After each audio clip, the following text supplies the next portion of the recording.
ಏನು Bengaluru? Greater Bengaluru. Brand Bengaluru ಅಂತ 2 ವರ್ಷ ಕಳೆದ್ರು.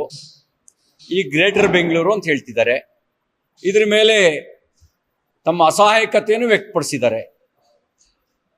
ದೇವರಿಗೂ ಮೇಲಿಂದ ದೇವರು ಇಳಿದು ಕೆಳಗಡೆ ಬಂದರೂ ಸರಿ ಮಾಡೋಕ್ಕಾಗಲ್ಲ ಅನ್ನುವಂಥ ಅಸಹಾಯಕತೆಯನ್ನು ವ್ಯಕ್ತಪಡಿಸಿದ್ದಾರೆ. ದೇವರ ಮೇಲೆ ನಂಬಿಕೆ ಇರೋದು ಸರಿ, ಎಲ್ಲ ದೇವರು ಮಾಡೋದಾದ್ರೆ ನೀವೇ ಹಾಕಿರ್ಬೇಕು. ಜನಗೂ ಹೇಳ್ಬಿಡೋಣ, ದೇವರೇ ಎಲ್ಲ ಮಾಡ್ತಾನೆ, ನೀವು ತೆರಿಗೆ ಯಾಕೆ ಸಂಗ್ರಹ ಮಾಡ್ತೀರಿ? ದೇವ್ರು ಮಾಡೋದಲ್ವಾ? ದೇವ್ರಿಗೆ ಕೈ ಮುಗಿತೀವಿ ನಾವು, ನೀವ್ಯಾಕೆ ತೆರಿಗೆ ಸಂಗ್ರಹ ಮಾಡ್ತೀರಿ? ಮತ್ತು ನಮ್ಮ ದೇವರು ಪ್ಲಾನ್ ಸ್ಯಾಂಕ್ಷನಿಗೆ ಅಡಿಗೆ 100 ರೂಪಾಯಿ ಲಂಚ ತಗೊಳ್ಳಿ ಅಂತ ಹೇಳಿಲ್ಲ.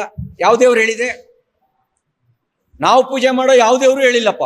ಪ್ಲಾನ್ ಸ್ಯಾಂಕ್ಷನಿಗೆ ಅಡಿಗೆ 100 ರೂಪಾಯಿ ಬೆಂಗಳೂರಿಗೆ ಲಂಚ ತಗೊಳ್ಳಿ ಅಂತ ಯಾವ ದೇವ್ರು ಹೇಳಿದೆ? ಲಂಚ ತಗೊಳ್ಳೋರು ನೀವು. ಈಗ ದೇವ್ರ ಮೇಲೆ ಬರ ಹಾಕ್ತೀರಾ, ದೇವ್ರ ಕಡೆ ಕೈ ತೋರಿಸ್ತೀರಾ? ನಿಮಗೆ ಬೆಂಗಳೂರನ್ನ ಅಭಿವೃದ್ಧಿ ಪಡಿಸೋಕೆ ಆಗಲ್ಲ ಅಂದರೆ ನಿಮ್ಮ ವೈಫಲ್ಯ ಒಪ್ಕೊಳ್ಳಿ. ನಿಮ್ಮ ವೈಫಲ್ಯ ಇರೋದು ಪ್ಲಾನಿಗೆ ದುಡ್ಡು ತಗೋತಿರಲ್ಲ, ಅಲ್ಲಿ ನಿಮ್ಮ ಲಂಚದಲ್ಲಿ ನಿಮ್ಮ ವೈಫಲ್ಯ ಇರೋದು. ನಿಮ್ಮ ವೈಫಲ್ಯನ ದೇವ್ರ ಮೇಲೆ ಯಾಕ್ರಿ ಹೊರಿಸ್ತೀರಿ?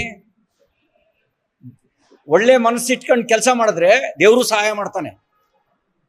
ನಿಮ್ಮ ಯೋಚನೆಯೇ ಕೆಟ್ಟದಾದ್ರೆ, ದುಡ್ಡು ಹೊಡಿಬೇಕು ಅಂತಲೇ ಅಧಿಕಾರಕ್ಕೆ ಬಂದು ಕೂತ್ಕೊಂಡ್ರೆ, ಗುರಿನೇ ದುಡ್ಡು ಹೊಡೆಯೋದಾದ್ರೆ ದೇವ್ರಿಗೆ ಏನು ಮಾಡೋಕ್ಕಾಗತ್ತೆ? ಈಗ ದೇವ್ರ ಕಡೆಗೆ ಬರ ತೋರಿಸ್ತೀರಾ? ಅತ್ಯಾಚಾರದ ಘಟನೆ ದುರದೃಷ್ಟಕರ. ನನಗದ್ರ ಬಗ್ಗೆ ಸಮಗ್ರ ಮಾಹಿತಿ ಇಲ್ಲ. ಗಂಭೀರವಾಗಿ ಆಲೋಚನೆ ಮಾಡಬೇಕು. ಯಾಕೆ ಮರುಕಳಿಸ್ತಾ ಇದೆ ಅಂಥೇಳಿ. ಈ ಥರದ ಪ್ರಕರಣಗಳು ಮರುಕಳಿಸ್ತಿರೋದು ಯಾಕೆ? ಉತ್ತರ ಪ್ರದೇಶದಲ್ಲಿ, ಬಿಹಾರದಲ್ಲಿ ಇಂಥ ಘಟನೆಗಳು ಪ್ರತಿನಿತ್ಯ ನಡೆಯೋದನ್ನು ನಾವು ಕೇಳ್ತಾ ಇದ್ವಿ. ಯಾರಿಗೂ ಸುರಕ್ಷಿತ ವಾತಾವರಣ ಅಲ್ಲಿರಲಿಲ್ಲ. ಹೆಣ್ಮಕ್ಳಿಗೂ ಸುರಕ್ಷಿತ ವಾತಾವರಣ ಇರಲಿಲ್ಲ. ಒಂದು ನ್ಯಾಯಯುತವಾಗಿ ಬಿಸ್ನೆಸ್ ಮಾಡೋರಿಗೂ ಕೂಡ ಸುರಕ್ಷಿತ ವಾತಾವರಣ ಇರಲಿಲ್ಲ. ಆದರೆ ಕರ್ನಾಟಕಕ್ಕೆ ಯಾಕೆ ಬಂತದ್ದು? ಹಾಗಿದ್ರೆ ಕ್ರಿಮಿನಲ್ಗಳಿಗೆ ಭಯನೇ ಇಲ್ದಂಗೆ ಆಗಿದೆಯಾ? ಕ್ರಿಮಿನಲ್ಗಳಿಗೆ ನಾವೇನು ಮಾಡಿದ್ರೂ ಇಲ್ಲಿ ದಕ್ಕಿಸ್ಕೊಳ್ಬೋದು ಅಂತ ಮಾನಸಿಕತೆ ಬಂದಿದೆಯಾ? ಭಯಗೊಳ್ಬೇಕಾಗಿರೋದು ಸಜ್ಜನರಲ್ಲ, ಭಯಗೊಳ್ಬೇಕಾಗಿರೋದು ಕ್ರಿಮಿನಲ್ಗಳು. ಅವ್ರು ನಿರ್ಭಯರಾಗಿರೋದಕ್ಕೆ ಕಾರಣ ಏನು? ಇಲ್ಲೇನಾದರೂ ಅಭಯ ಹಸ್ತ ಕ್ರಿಮಿನಲ್ಗಳಿಗೆ ನಾವಿದ್ದೀವಿ ಅಂಥೇಳಿ ಒಂದು ವಿಶ್ವಾಸ ಮೂಡಿಸೋ ಕೆಲಸ ಮಾಡಿದ್ಯಾ? ಇಲ್ಲ ಅಂದರೆ ಇಷ್ಟೊಂದು ಹತ್ಯೆ, ಆತ್ಮಹತ್ಯೆ, ಅತ್ಯಾಚಾರ ಯಾಕೆ ಮತ್ತೆ ಮತ್ತೆ ಮರುಕಳಿಸ್ತಾ ಇದೆ? ಇದನ್ನು ಸ್ವಲ್ಪ ಗಂಭೀರವಾಗಿ ಆಲೋಚಿಸಬೇಕಾದ ಅವಶ್ಯಕತೆ ಇದೆ. ಸಂವೇದನೆಯಿಂದ ಆಲೋಚಿಸಬೇಕಾದ ಅವಶ್ಯಕತೆ ಇದೆ. ಕೇಳ್ಕೊಂಡಿದ್ದಾರೆ. ಸರ್ಕಾರ ಏನು ಮಾಡುತ್ತೆ ಅಂತ ನೋಡೋಣ.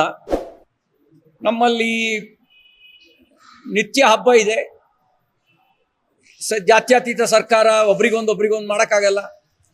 ನಾಳೆ ಜೈನರಿಗೂ ಕೊಡಬೇಕು, ಬೌದ್ಧರಿಗೂ ಕೊಡಬೇಕು, ಸಿಖ್ರಿಗೂ ಕೊಡಬೇಕು, ವೈಷ್ಣವರಿಗೂ ಕೊಡಬೇಕು, ಒಕ್ಕಲಿಗರಿಗೂ ಕೊಡಬೇಕು, ಲಿಂಗಾಯತರಿಗೂ ಕೊಡಬೇಕು.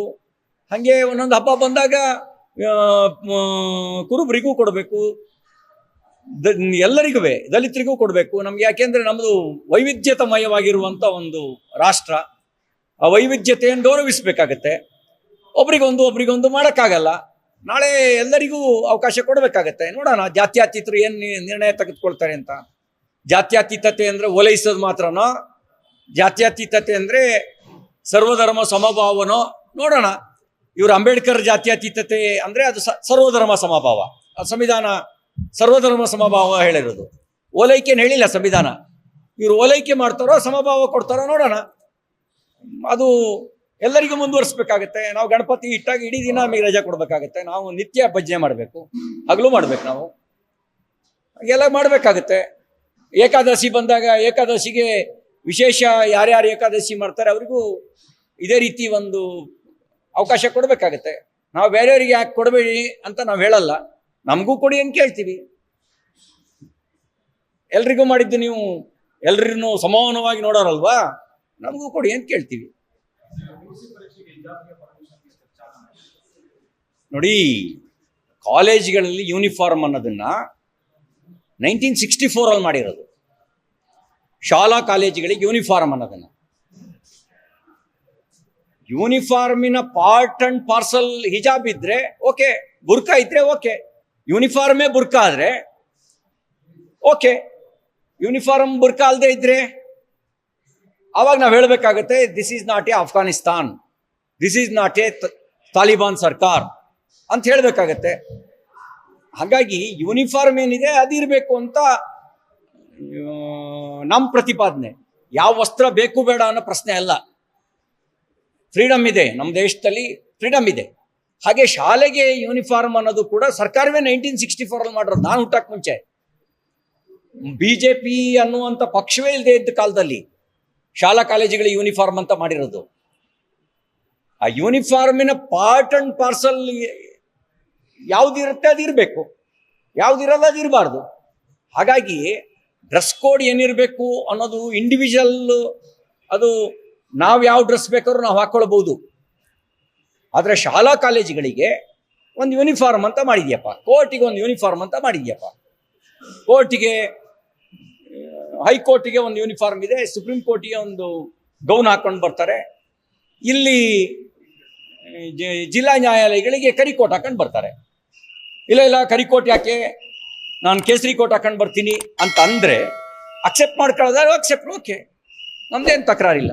ಲೇಟೆಸ್ಟ್ ಹಾಗೂ ಇಂಟ್ರೆಸ್ಟಿಂಗ್ ಸುದ್ದಿಗಳಿಗಾಗಿ ಬಾಸ್ ಟಿವಿ ಕನ್ನಡ ಚಾನೆಲ್ನ ಸಬ್ಸ್ಕ್ರೈಬ್ ಮಾಡಿ. ಹಾಗೆಯೇ ಬೆಲ್ ಐಕಾನ್ ಪ್ರೆಸ್ ಮಾಡಿ. ಇದರ ಜೊತೆಗೆ ಫೇಸ್ಬುಕ್, ಇನ್ಸ್ಟಾಗ್ರಾಮ್, ಎಕ್ಸ್ನಲ್ಲೂ ಮಿಸ್ ಮಾಡದೆ ಫಾಲೋ ಮಾಡಿ.